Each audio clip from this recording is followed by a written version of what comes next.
What's up, y'all? Welcome to the Hustle and Craft YouTube channel. And today we're going to show you how to start an online printing business with no equipment.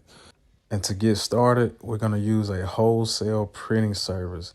They print a variety of products at wholesale prices, and they offer free standard shipping on all orders through UPS and USPS.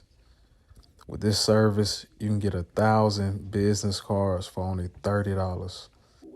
And as you can see, we're going to do a comparison of Vistaprint. They charge $46 for 1,000 cards, and that's not with shipping included.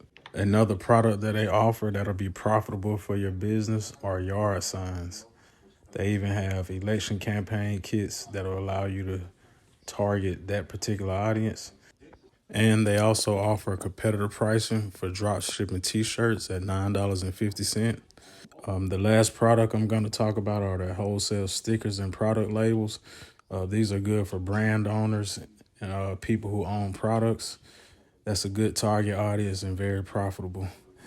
No money out your pocket. This is a good way to start making passive income. If you're interested, purchase this ebook for $5.98 at tricitywholesale.com. And again, thanks for watching. Hit the subscribe button. Follow us for more free game.